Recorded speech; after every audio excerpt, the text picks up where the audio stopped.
السلام علیکم، آپ دیکھ رہے ہیں نیوز پوائنٹ میں ہوں علی سرور۔ الیکشن کے حوالے سے انتخابی مہم تمام ہی سیاسی جماعتیں بڑے بھرپور انداز سے چلا رہی ہیں۔ 8 فروری بروز جمعرات 2024 الیکشن ہونا ہے، اور اس سے پہلے بہت ساری سیاسی جماعتوں کی جانب سے یہ کہا گیا کہ جی ہمیں لیول پلینگ فیلڈ کا مسئلہ ہے، لیکن بہت ساری سیاسی جماعتیں جنہوں نے شکایات کی تھیں، کچھ کی شکایت ظاہر اب وہ نہیں کر رہی، اور کچھ سیاسی جماعتیں اب بھی اس حوالے سے بات کر رہی ہیں۔ پھر سیاست میں ہم دیکھ رہے ہیں تشدد کا عنصر اب پھر دوبارہ سامنے نظر آنا شروع ہوا ہے، بالخصوص پاکستان کے سب سے بڑے شہر کراچی کے حوالے سے۔ کیا اس بار بھی وہی روایتی ہمارے یہاں جو سیاست ہوتی ہے اور وہی سیاسی جماعتیں برسر اقتدار آئیں گی 2024 کے سلیکشن میں جیت کر، یا اس بار عوام کسی ایسی سیاسی جماعت کو، کسی مذہبی جماعت کو موقع فراہم کریں گے جو اس سے پہلے اقتدار میں نہیں رہے، اور وہ آ کر کے پاکستان کے اس سسٹم کو مزید بہتر کریں گے اور پاکستان کو ترقی کی راہ پر گامزن کرنے میں اپنا کردار ادا کریں گے؟ اسی پر ہم بات کریں گے۔ ہمارے ساتھ آج تحریک لبیک پاکستان کے سینئر رہنما علامہ سید زمان علی جعفری قادری صاحب، این 240 امیدوار بھی ہیں اور بہت پڑھے لکھے آدمی ہیں، ایک کریڈیبلٹی ہے کراچی میں ان کی، سبھی تقریباً جانتے ہیں ان کو۔ ان سے جب ہم بات کریں گے اور جو 25 نکاتی منشور پیش کیا ہے اس پر ہم بات کریں گے۔ بہت شکریہ علامہ صاحب، آپ پروگرام میں تشریف لائے۔ علامہ صاحب، سب سے پہلے یہ بتائیے کہ ٹی ایل پی کے پاس کیا منشور میں سے خاص بات ہے جو دیگر سیاسی جماعتوں میں نہیں ہے، اور لوگ آپ کو اگر منتخب کرتے ہیں تو پاکستان کا آپ نقشہ تبدیل کر دیں گے، لوگوں کو روزگار بھی ملے گا، مسائل بھی حل ہوں گے؟ بسم اللہ الرحمن الرحیم، الصلاۃ والسلام علیک یا سیدی یا خاتم النبیین۔ بہت شکریہ آپ کا، سب سے پہلے تو آپ نے مجھے موقع دیا۔ تحریک لبیک پاکستان میں اور دیگر جماعتوں میں سب سے بڑا فرق تو یہ ہے کہ تحریک لبیک پاکستان دیانت، امانت، صداقت اور اسلام کی مبارک چھتری کے نیچے رہتے ہوئے اپنی سیاست کا آغاز کر رہی ہے۔ اور یہ اگرچہ کہ کہا جا سکتا ہے کہ اس وقت معاشرے میں دیگر اسلامی جماعتیں بھی ہیں، لیکن تحریک نے گزشتہ 5-6 سالوں کے اندر اپنے قول و فعل کو ایک ثابت کیا، جو نعرہ لگایا، جو جھنڈا اٹھایا اور جو سٹانس انہوں نے قائم کیا، اس کے اوپر انہوں نے عمل درآمد بھی کر کے دکھایا۔ جیسے ناموس رسالت صلی اللہ تعالیٰ علیہ وسلم اور ختم نبوت کے تحفظ کے حوالے سے انہوں نے ہر مشکل کو قبول کیا، لیکن اس کے اوپر انہوں نے دو رائے اختیار نہیں کی۔ تو صداقت اور امانت کے ساتھ ٹرانسپیرنسی اور کہہ لیجئے کہ لوگوں کے اندر جو کریڈیبلٹی ہے اعتبار کے حوالے سے، یہ بہت بڑا فرق ہے۔ دیگر جماعتوں پہ عوام کو اعتبار نہیں ہے، لیکن انشاءاللہ تحریک لبیک کے اوپر عوام اپنے بھرپور اعتبار اور اعتماد کا اظہار کر رہے ہیں۔ سر، ٹی ایل پی کیا کہیں ہم کہ ایک مذہبی جماعت ہے خالصتاً؟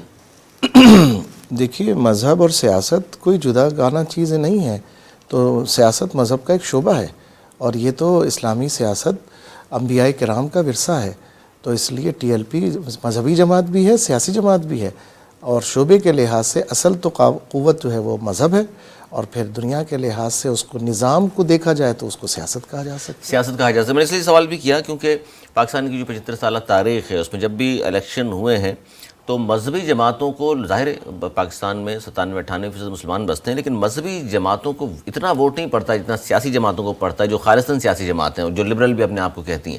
اس کی وجوہات کیا نظر آتی ہیں آپ کو؟ دیکھیے، سب سے پہلے تو آپ تناسب دیکھیں کہ جو تناسب آج تک الیکشن میں ہوا ہے وہ 35% سے زیادہ نہیں ہوا ہے کبھی بھی، تو اس کا مطلب ہے 65% نے تو قبول ہی نہیں کیا الیکشن کو، الیکشن کے اس کے پورے سسٹم کو، کیونکہ ہم یہ سمجھتے ہیں کہ اکثریت تک ابھی تک صحیح بات نہ پہنچی ہے، اور نہ اکثریت نے موجودہ نظام کے اوپر اعتماد کا اظہار کیا ہے۔ نہیں، صحیح بات نہیں سر، اتنے بڑے بڑے ماشاءاللہ یہاں قداور لوگ گزرے ہیں، انہوں نے اپنی بات پہنچانے کی کوشش تو کی ہے، کہ عوام کی سمجھ میں بھی آیا ہوگا۔ ہاں، لیکن تناسب تو یہ بتاتا ہے کہ اکثریت جو ہے وہ اس سسٹم کی حامی نہیں ہے۔ تو کیوں الگ رہنا چاہتے ہیں لوگ آپ کی نظر میں، کہ جو بالکل ہی حصہ نہیں بنتے اس ووٹنگ کے عمل کا؟ اس کی وجہ یہی ہے کہ جس نظریے کی بنیاد پر پاکستان حاصل کیا گیا تھا، عوام نے دیکھا کہ اس نظریے کے خلاف سارا سسٹم بنا دیا گیا۔ پاکستان کا مطلب کیا؟ لا الہ الا اللہ، یہ نظریہ تھا، اور اس نظریے کی پاسداری کے لیے قرارداد مقاصد جو ہے وہ آئین کا حصہ بنائی گئی، لیکن عمل درآمد کیا ہوا؟ کچھ بھی نہیں ہو سر ٹی ایل پی کیوں چوائس ہے آپ کی؟ بالکل اس لیے چوائس ہے کہ یہ ہمارے بزرگوں کے اسلاف کے طرز کے اوپر انہی کی فکر کو آگے بڑھانے کے لیے آج بالخصوص بریلوی مکتب فکر کا جو فیکٹر ہے اس کی کوئی نمائندہ جماعت اب برقرار نہیں رہی تھی۔ پہلے جے یو پی کے نام سے یہ جماعت ہماری قائد اہل سنت علامہ شاہ احمد نورانی صدیقی کی قیادت میں کام کرتی تھی اور سب علماء اس کے ساتھ تھے، عوام بھی ساتھ تھے، لیکن آہستہ آہستہ امتداد زمانہ کا شکار ہو گئی۔ سر مذہبی جماعتیں اتنی ساری بنی ہوئی پاکستان میں، یہ ایک نہیں ہوتی، پھر آپ لوگ عوام کو کس طرح ایک کر سکتے ہیں ایک پلیٹ فارم پر؟ بات یہ ہے کہ صورتاً مذہبی ہونا اور بات ہے، نظریات اور اصول کی بنیاد پہ مذہبی ہونا اور بات ہے۔ ہم ہر اس نظریے کے ساتھ ہیں جو نظریہ اسلام کے اور ناموس رسالت کے، ختم نبوت کے اور اس ملک کی جو نظریاتی اساس ہے اس کا پرچار کرتا ہے۔ ہم ہر اس فکر کے ساتھ ہیں۔ تو باقی جو مذہبی جماعتیں ہیں ان کو کس طرح دیکھتے ہیں پھر آپ؟ ہم نے دیکھا ہے، دیکھیے میں درست راہ پر نہیں ہے؟ ہماری نظر میں ہمیں اس پہ بہت سے تحفظات ہیں۔ 2017 اس کی مثال ہے۔ مطلب آپ لوگ آپس میں قائل نہیں کر سکتے ایک دوسرے کو؟ نہیں، ایسی بات نہیں ہے۔ ہم آپ کے سامنے ایک اصول رکھیں گے، آپ اصول کے اوپر ڈیبیٹ کر لیں ہم سے۔ ہم تو لاجیکلی بات کرنا چاہتے ہیں۔ 2017 میں اسمبلی کے اندر جب ختم نبوت کے قانون کے اوپر مسئلہ پیدا ہوا تو اس وقت ساری جماعتیں جو اس وقت موجود ہیں مذہبی، وہ بھی موجود تھیں، سب ڈیس بجا رہے تھے، لیکن اس وقت ایک شخص کھڑا ہوا جو مذہبی نہیں تھا، اس کا نام ہے میر ظفر اللہ خان جمالی۔ اس نے اسی وقت ریزائن کیا۔ انہوں نے کہا کہ میں لعنت بھیجتا ہوں اس اسمبلی کے اوپر جہاں میرے آقا کی ختم نبوت کے اوپر ڈاکہ ڈالا گیا۔ تو سبحان اللہ، ہماری فکر ہے ظفر اللہ جمالی کی فکر۔ صورتاً مذہبی ہونا اور ہے، لیکن دل اور دماغ اور فکر سے مذہبی ہونا اور ہے۔ اچھا، آپ یہ سمجھتے ہیں کہ مذہبی ہونا بہت ضروری ہے؟ اسلام ہماری بنیاد ہے، ہمارا اساس ہے۔ اور مذہبی وہی ہوگا جو مذہبی جماعتوں کو سپورٹ کرے گا؟ نہیں، جو اسلام کو سپورٹ کرے گا، جو اور دیانت کو اسلامی جماعتیں ظاہر ہے اسلام کو سپورٹ کر رہی ہیں میں ساری۔ پھر عرض کروں گا کہ نام لینا اور ہے، لیبل لگانا اور ہے، حقیقتاً اسلامی ہونا اور بات ہے۔ ہمارے قائد محترم نے بہت پیاری بات فرمائی۔ آپ نے فرمایا میں یہ نہیں کہتا کہ مولویوں کی حکومت آ جائے، میں کہتا ہوں دین تخت پر آ جائے، چاہے اب صورتاً مولوی نہ ہو لیکن دل اور دماغ اور اس کا کردار مولویوں والا ہو۔ سر مذہبی جماعتوں کو آپ لگتا ہے آپ کو عالمی اسٹیبلشمنٹ اور دیگر سب لوگ قبول کر لیں گے بآسانی؟ بہت مشکل ہے، بہت مشکل ہے، کیونکہ حق کو تو قرآن نے فرمایا یریدون لیطفئوا نور اللہ بافواہہم، پورا کفر مل کے یہ چاہتا ہے کہ اسلام کی شمع کو اپنے منہ سے بجھا دے، تو کوئی نہیں چاہتا کہ ہم کو آگے آنے دے۔ لیکن اچھا، سیاسی حوالے سے اگر میں بات کروں، آپ کا حلقہ این 240 جہاں سے آپ الیکشن میں حصہ لے رہے ہیں، علامہ صاحب یہ بڑا ظاہر ہے کراچی کا پرانا علاقہ ہے اور یہاں سے آپ کینڈیڈیٹ ہیں این 240 سے، تو اس وقت تک کی جو مہم ہے آپ کی اور کیا اب تک لوگوں کا رسپانس رہا ہے آپ کو؟ جی، بہت اہم بات اس میں یہی ہے کہ یہ حلقہ ہمارے بزرگوں کی وراثت ہے۔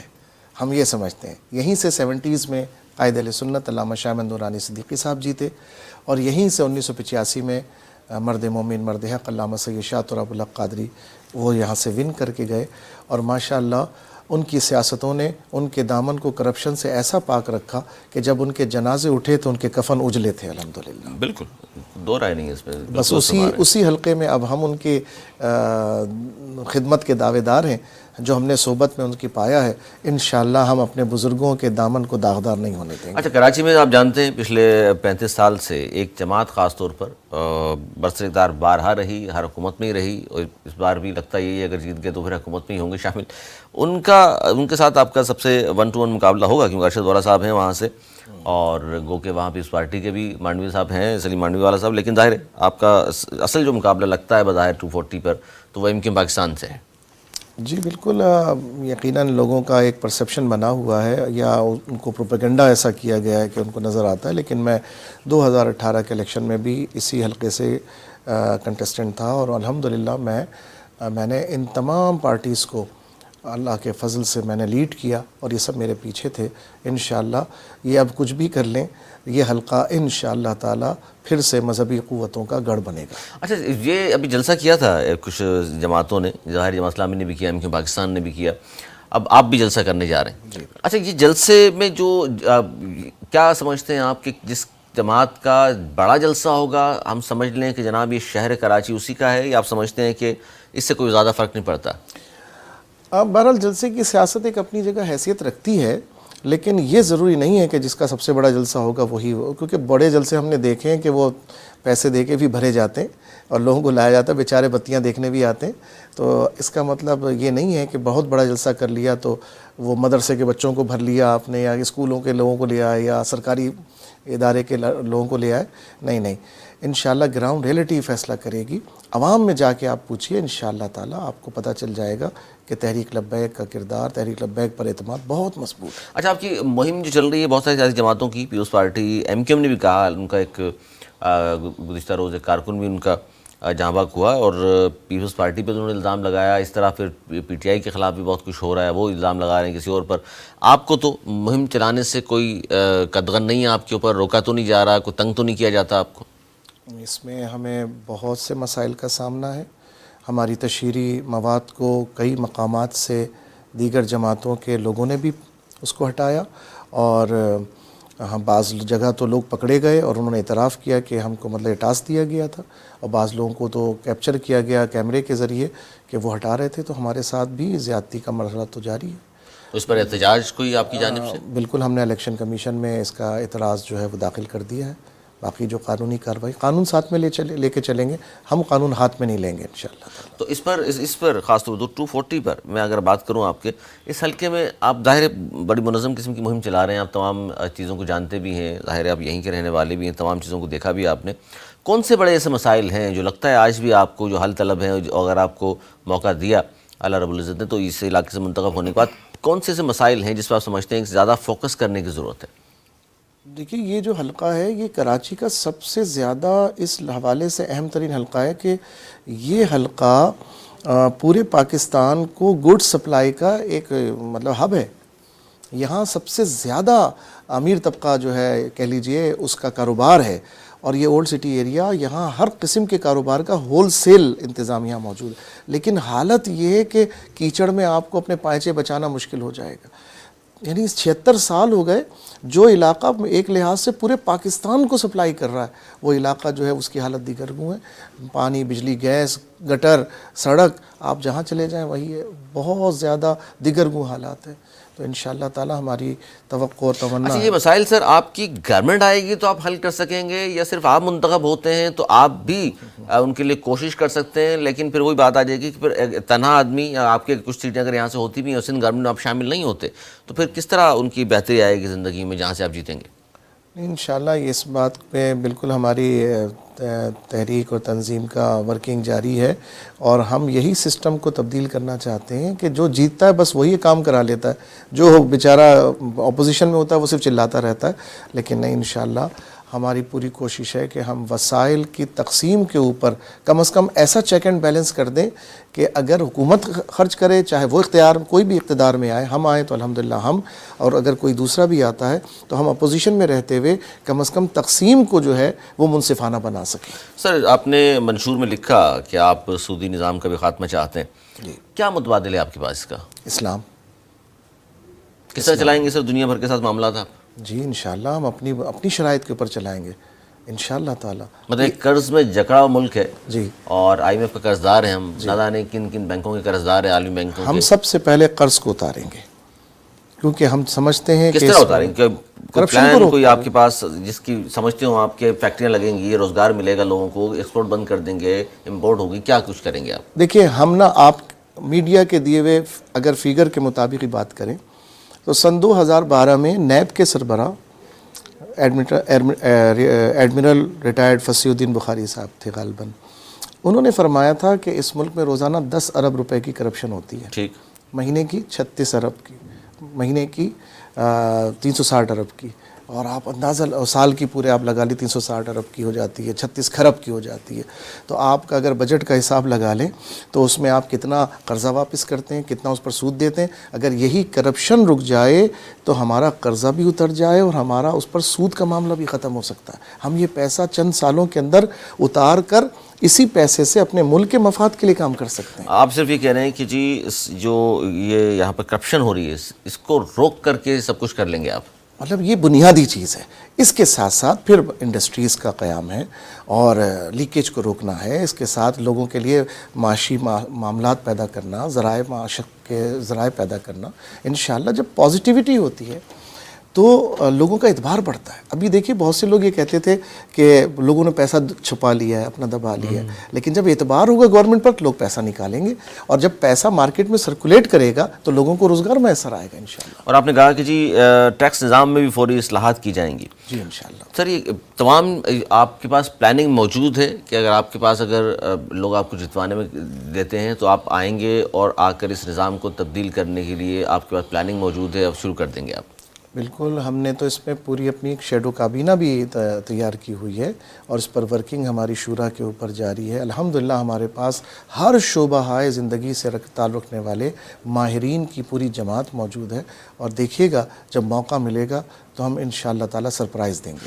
سر سستی بجلی کس طرح دیں گے, سستی گیس کس طرح پہنچائیں گے؟ بلکہ بجلی سستی اور گیس سستی کے بجائے یہ مہنگی قیمت میں ہی لوگوں کو 24 گھنٹے میسر کیسے ہوں گی؟ جناب یہ مہنگی اس لیے ہوئی ہے کہ آپ پر قرضہ ہے, آئی ایم ایف سے آپ کی ڈیمانڈ ہوتی ہے, آئی ایم ایف آپ سے ڈیمانڈ کرتا ہے, آپ قرضہ لیتے ہیں, وہ کہتا ہے یہ بجلی مہنگی کرو, یہ سب. جب آئی ایم ایف سے چھٹکارا ہوگا تو سب چیزیں سستی ہو جائیں گی انشاءاللہ. سر ایک شخص آیا تھا, ریاست مدینہ کی بات کی تھی, آئی ایم ایف کے پاس نہیں جاؤں گا, خودکشی کر لوں گا, دعوے تو انہوں نے بہت کیے تھے, لیکن جب وہ کہتے ہیں جب میں اقتدار میں آیا تو مجھے نہیں معلوم تھا پاکستان کے حالات اتنے خراب ہوں گے. تو آپ کو بھی اندازہ ہے کہ کس حد تک خراب ہے؟ میں نے عرض کیا کہ ہم تو اگر آپ کے کہے ہوئے میڈیا کے بتائے ہوئے فیگر کو ہی کنٹرول کر لیں, اس کے علاوہ حقیقت تو اور بھی بہت کچھ ہے, لیکن انشاءاللہ ہم کرپشن کو ہی اگر کنٹرول کر لیں گے, دیانتدار قیادت انشاءاللہ جب کرپشن کو کنٹرول کرے گی تو آپ کے پاس آپ کا مال بچے گا. آپ یہ بھی میں عرض کر دوں, آپ نے فرمایا ٹیکس کے نظام کو بہتر کریں گے, میں صرف کلیئر کر دینا چاہتا ہوں یہ کیسا نظام ہے ٹیکس کا کہ ایک پیسے والا بھی ٹیکس دیتا ہے اور ایک فقیر جو ہے وہ بھی کوئی سامان خریدتا ہے تو ٹیکس دیتا ہے. اسلام یہی اسی چیز کے اندر فرق کرتا ہے کہ اسلام ٹیکس لگاتا ہے ایک مخصوص حیثیت کے اوپر, اس کے علاوہ نہیں لگاتا. انشاءاللہ اسلام کی برکت سے چیزیں حل ہو تو جائیں. یہ تو اس کا مطلب ہے زمینداروں پہ ٹیکس لگائیں گے آپ, جو پاکستان میں آج تک نہیں ہو سکا؟ بالکل, جو بھی اسلام نے زرعی اصلاحات کے بارے میں بھی اس کا مطلب پلاننگ ہے آپ کی؟ بالکل, اسلام نے عشر کا نظام رکھا ہے زمینداروں کے اوپر, زرعی اصلاحات عشر کے نظام تو اس کا مطلب اسلامی نظام کے حامی ہیں آپ؟ الحمدللہ بالکل, اصل برکت تو اسلامی نظام کی ہے, اور اسلامی نظام قائم کرنا چاہتے ہیں؟ بالکل. اور میں یہ سمجھتا کون سا ہوں اسلامی نظام سر؟ 1973 کا آئین یہ اسلامی نظام ہے. اچھا, باقی جو اس وقت سیاسی مذہبی جماعتیں بات کرتی ہیں وہ بھی اسلامی نظام تو کہتی ہیں, لیکن پھر ہم نے ایم ایم اے کی گورنمنٹ بھی دیکھی. ہم سمجھتے ہیں ان کو کنفیوژن ہے. ہم یہ کہتے ہیں 1973 کا آئین اصل اپنی حقیقی روح میں نافذ کر دیا جائے, یہی اسلامی نظام ہے. اچھا, آپ آئین سے باہر نہیں بات کر رہے, آپ کہہ رہے ہیں آئین میں رہ کر ہی جو بات ہوگی. یہ آئین ہمارے بزرگوں نے بنایا ہے. جب علامہ شاہ نورانی صدیقی صاحب, جب علامہ عبد المصطفیٰ ازہری صاحب اس کی کمیٹی میں شامل ہیں, تو کیا وہ غیر اسلامی آئین بنائیں گے؟ کیا نہیں ہو سکتا. نہیں ہو سکتا جناب. تو اس آئین کو آپ کہہ رہے ہیں خالصاً اسلامی آئین کہتے ہیں آپ اس کو, پاکستان کے آئین کو؟ اس آئین کے اندر ایک شق ایسی شامل ہے جس نے اس آئین کو باؤنڈ کر دیا ہے کہ یہ اسلام کے بیونڈ نہیں جا سکتا. وہ شق یہ ہے کہ آئین کے اندر کوئی ایسی قانون سازی نہیں کی جا سکتی جو خلاف قرآن و سنت ہو. اور ہو رہا ہے سر لیکن یہ تو نہیں جناب, کچھ نہیں ہو رہا ایسا؟ ہوا نہیں ایسا, آج تک نہیں ہوا ایسا؟ نہیں, ایسا نہیں ہو سکا. اچھا, ایسا نہیں ہوا. چلے اچھی بات ہے جی, آپ اگر اس بات کر رہے ہیں. سر ریاست مدینہ کا دعویٰ جن لوگوں نے کیا وہ تو نہیں بنا سکے, آپ کا بھی دعویٰ ہے؟ ہم صرف یہ عرض کرتے ہیں, میں نے جیسا بھی کہا کہ ریاست مدینہ ہی ہمارا ماڈل ہے. ماڈل ہمارا ریاست مدینہ ہے, نظام ہمارا نظام مصطفیٰ ہے. لیکن آپ اس کا نام کچھ بھی رکھ دیں, جس کو ہم جیسے آج کل 1973 کا آئین کہتے ہیں, اگر یہ اس کی حقیقی روح کے مطابق نافذ ہو جائے تو انشاءاللہ نفاذ نظام مصطفیٰ کی تحریک مکمل ہو جائے گی. اچھا, بہت سی بات کی آپ نے.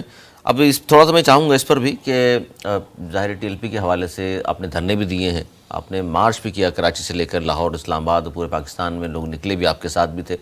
لیکن سر بہت ساری باتوں پر آپ نے سٹینڈ لیا ضرور, لیکن وہ کام ہوئے نہیں. جیسے مہنگائی کے حوالے سے آپ نے کہا تھا جی ہم اگر مارچ کر رہے ہیں تو انشاءاللہ کچھ نہ کچھ ہوگا, لیکن جو حکومت وقت ہوتی ہے وہ ہیلے بہانوں سے ان تمام چیزوں کو ٹالتی ہے. عوام کے حقیقی مسائل تو یہی ہے نا, روٹی کپڑا مکان, جو نعرے بھی لگائے پاکستان پیپلز پارٹی نے, لیکن حقیقی مسائل یہی ہیں. تو کس طرح دباؤ ڈال سکیں گے آپ کہ مجبور ہو جائیں وہ آپ کی بات سننے پر بھی اور لوگوں کے ان مسائل حل کرنے پر بھی؟ دیکھیے دنیا جو نا مائٹ از رائٹ والی کہانی سے چلتی ہے. تو آپ کے ساتھ جب تک طاقت نہیں ہوگی, قوت مقتدرہ آپ کے ساتھ نہیں ہوگی, تو آپ کسی چیز کو بزور طاقت نہیں اپلائی کر سکتے. تو ہم احتجاج کے ذریعے, ہم اعتراض کے ذریعے, مارچ کے ذریعے ہی عوام کی آواز حکومت کے کانوں تک پہنچا سکتے ہیں. تو یہ تو ایک ذریعہ ہوتا ہے, لیکن حقیقی قوت, حقیقی طور پر یہ سب بہتری اسی وقت آئے گی جب آپ اقتدار کے مراکز تک پہنچیں گے. اور اسی کے لیے انتخاب ایک ذریعہ ہے جس میں TLP پوری طریقے سے بروئے کار ہے۔ الزامات جو ہیں سر آپ کے اوپر دھرنا دیا اور وہ کسی کہنے پہ دے دیا اور بعد میں کیس چل رہا ہے ابھی تک اس پر، اور پھر اٹھے تو کیوں اٹھے، اسٹیبلشمنٹ کے ظاہر ہے TLP کا الزام لگا، میں یہ نہیں کہہ رہا کہ ثابت ہو گیا، الزام لگا، کس طرح ڈیفینڈ کریں گے اس کو؟ بالکل، میں تو یہ عرض کروں گا کہ مجھے بہت حیرت ہوتی ہے، اتنے پڑھا لکھا زمانہ ہے لیکن اس بات کا تو سوال کرتے ہیں کہ کس نے کروایا، کیسے کروایا، یہ کیوں نہیں پوچھتے کہ کیوں ہوا؟ بتائیں سر آپ، بالکل ہمارا پلیٹ فارم حاضر ہے۔ جناب یہ نہ تو کسی نے اس کو مطلب کسی یوں کہہ لیجئے کہ کسی نے ہم کو کوئی ستایا تھا تو ہم اٹھ کے چلے گئے۔ جب 2017 کی شاہد خاقان عباسی صاحب کی گورنمنٹ کے اندر محض اپنے سزا یافتہ قائد کو بچانے کے لیے اور انہیں پارٹی کا چیئرمین منتخب کرنے کے لیے جب انتخابی شیڈول کے اندر اور اس کے قوانین کے اندر تبدیلی کا بہانہ بنا کر پورا یہ سسٹم بنایا گیا، الیکٹرول رولز کے اندر تبدیلی کی گئی، ہمارا سوال صرف یہ، آپ کچھ بھی کر لیتے، آپ نواز شریف صاحب کو بچا لیتے، آپ کسی کو بھی بچا لیتے، وہ ہم سیاسی لڑائی لڑتے رہتے، قانونی لڑائی لڑتے رہتے، آپ نے ختم نبوت کے حلف نامے کو سمپل اسٹیٹمنٹ میں کیوں تبدیل کیا؟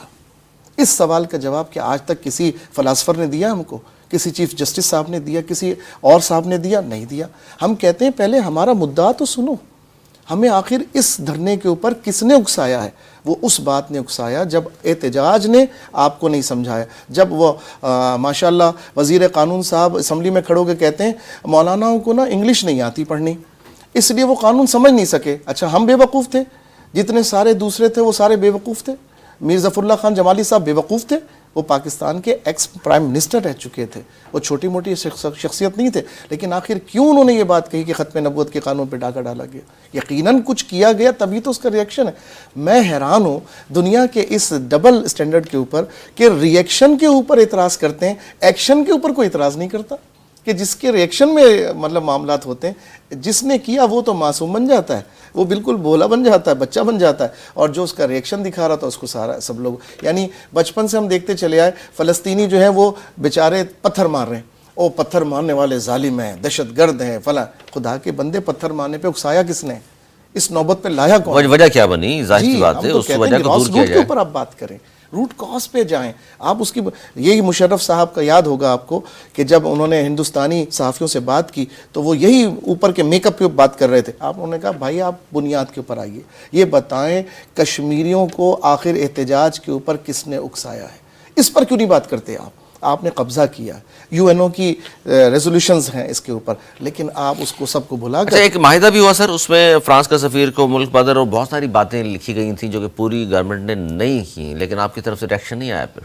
جناب ریئیکشن ہماری پوری کیبنٹ کو اٹھا کے جیل کے اندر ڈال دیا گیا، ہمارے قائد کو اٹھا کے جیل کے اندر ڈال دیا گیا۔ کن باتوں کی وجہ سے رہائی ہوئی سر؟ پھر کوئی مان لی کچھ چیزیں آپ نے ان کی؟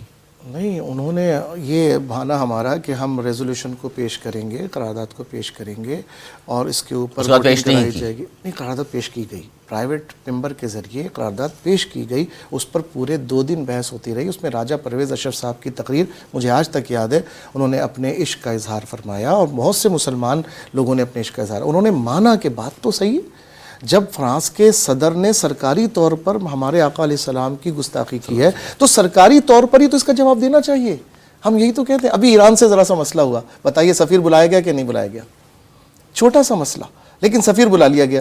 کیا حضور علیہ السلام کی عزت و ناموس اس بات کی حقدار نہیں ہے کہ ہم یہ کام کرتے ہیں؟ نہیں، وہ تو دنیا کی ہر چیز سے ظاہر ہے، اپنے گھر والوں سے بھی زیادہ مقدس۔ اچھا یہ جملہ ہم سب کہتے ہیں کہ ہم سب عاشق رسول، اور بھائی ہم نے کردار کیا ادا کیا؟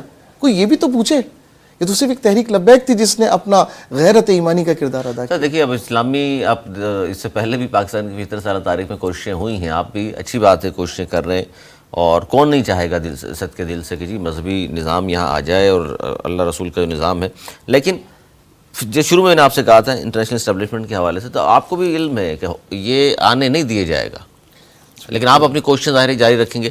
اس میں رہتے ہوئے آپ خاص طور پہ آپ کی بہت سی بات ہے، یہ آپ کی پارٹی کی، آپ کی خاص طور پر علامہ صاحب آپ کی بھی، آپ نے کہا 1973 کا جو آئین ہے اس کو اصل روح میں بحال کر دیں تو تمام مسائل حل ہو سکتے ہیں. جناب ہمارے سب سے یعنی سافٹ انداز کو اگر آپ دیکھیں، ہم تو یہ کہہ رہے ہیں کوئی نیا سسٹم نہیں، کوئی نئی بات نہیں. ہمارے بزرگوں نے لبرل سوچوں کے ساتھ مل کر ایک اتنا معتدل آئین دیا. کیا ساری جماعتیں اس بات پر متفق نہیں ہیں کہ 1973 کے بعد جو نیشنل کنسنسس ہوا تھا اب نہیں ہو سکتا کسی نئے آئین کے اوپر؟ تو اتنا بہترین سسٹم ہمیں بزرگوں نے دیا. ہم تو کہہ رہے ہیں اس نظام کو اس کی روح کے مطابق نافذ کر دیں. سر کیا دیگر مذہبی اور سیاسی جماعتوں سے الحاق یا اتحاد ممکن ہے آپ کا الیکشن سے قبل یا الیکشن کے بعد؟ میں پھر عرض کروں گا، ہمارا ہر اس فکر سے اتحاد ممکن ہے جو غیرت ایمانی پر مشتمل ہو، جو پاکستان کے آئین کی محافظت کی بات کرتی ہو. یہ سب بات کرتے ہیں سر، یہ تمام باتیں جو آپ کہہ رہے ہیں بات تو سبھی کر رہے ہیں. پھر وہی ہے کہ رسمی بات اور ہے، کردار اور ہے. تو کردار دیکھیں گے آپ پہلے؟ بالکل، جس کا کردار اس کے قول کے مطابق ہو. سر آپ نے سمجھتے تنہا تو ظاہر ہے ٹی ایل پی بھی اقتدار حاصل نہیں کر سکے گی، کہیں نہ کہیں تو ہاتھ ملانا پڑے گا. نہیں جناب، ہماری نظر نہ لوگوں کی نظر اوپر ہوتی ہے، ہماری نظر سب سے اوپر ہے. اچھا، آپ سب سے اوپر دیکھ رہے ہیں، اور ظاہر ہے اس کی مدد آن پہنچی تو پھر تو کوئی بات ہی نہیں ہوگی. اور جاتے جاتے ضرور بتائیے گا مجھے کہ کراچی کے حوالے سے، خاص طور پر پاکستان کا سب سے بڑا شہر ہے، ٹی ایل پی کی کیا پوزیشن دیکھ رہے ہیں آپ؟ میں بہت امید میں ہوں انشاءاللہ تعالی. اگر دیکھیں ہمیں نہ کسی کے سپورٹ کا پہ بھروسہ ہے، نہ کسی کی حمایت کا کوئی وہ ہے اندیشہ یا اس کا کوئی امید ہے. میں نے علامہ صاحب بات کاٹ رہا ہوں آپ کی، اس لیے میں نے سوال پوچھا کہ کیوں کوئی بھی سیاسی جماعت جہاں سے جو حصہ لے رہی ہے، ہم سب جانتے ہیں کہ جی فلاں علاقے میں یا فلاں ڈسٹرکٹ میں ان کی زیادہ پوزیشن مضبوط ہے. ایم کیو ایم کی بات کروں جی کورنگی اور سینٹرل میں ہے. اس طرح پیپلز پارٹی کی بات کریں جی لیاری، ملیر، کیماڑی، مطلب یہ وہ علاقے ہیں جہاں پتہ چلتا ہے کہ جی فلاں فلاں پارٹی کا اثر و رسوخ ہے یا وہاں سے وہ جیت سکتے ہیں ان کے کینڈیڈیٹس.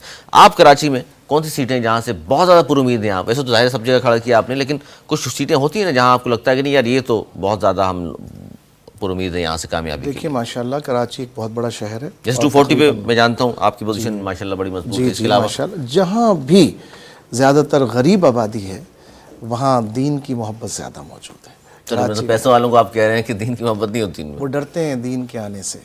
پیسے والے کہ اگر دین آ گیا، شاید آپ کو یاد ہو ایک ہماری بہت بڑی چندہ سب سے زیادہ تر وہی دیتے ہیں پیسے والے. جناب میں آپ کو عرض کر رہا ہوں کہ ایک ہماری بہت بڑی سیاستدان تھی، انہوں نے کہا تھا مجھے ڈر ہے اگر اس ملک میں شریعت نافذ ہو گئی تو آدھا پاکستان جو ہے وہ ٹنٹا ہو جائے گا.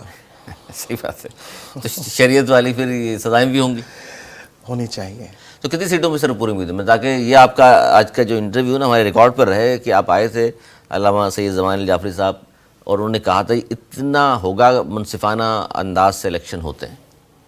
دیکھیے اگر ہمیں واقعی آزادانہ انداز سے سلیکشن کے بجائے الیکشن کا موقع دیا گیا، ہم پورے کراچی میں سرپرائز کر دیں گے. اور سر جلسہ کب کر رہے ہیں آپ اور آپ کے قائد محترم تشریف لا رہے ہیں؟ جی الحمدللہ 4 فروری کو باغ جناح میں ایک عظیم الشان جلسہ ہو رہا ہے اور اہل کراچی اس دن اپنا اظہار کریں گے، عشق کا.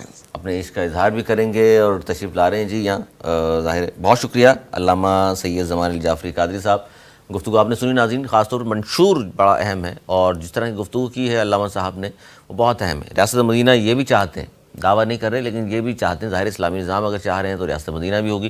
اور پھر بڑی ڈیٹیل انہوں نے جو منشور میں دی ہے وہ بڑی زبردست ہے. یعنی کہ عام طور پر لبرل جماعتوں کی آپ سنتے ہیں کہ جی مہنگائی کس طرح ختم کریں گے، گیس بجلی کا مسئلہ کس طرح حل ہوگا، معیشت کو کس طرح. عموماً مذہبی جماعتوں کو سمجھا جاتا ہے کہ شاید وہ پڑھے لکھے نہیں ہیں یا دماغ نہیں ہے ان کے پاس، ملک چلانے کا تجربہ شاید نہیں ہے. تجربہ شاید نہ ہو لیکن دماغ بھی ہے، پڑھے لکھے بھی ہیں، سوچ بھی ہے اور شاید آپ سے بہتر بھی ہو. لیکن اب عوام نے فیصلہ کرنا ہے 8 تاریخ کو کہ وہ کس کو منتخب کرتے ہیں. آنے والے وقت تک کے لیے مجھے میری ٹیم کو دی اجازت.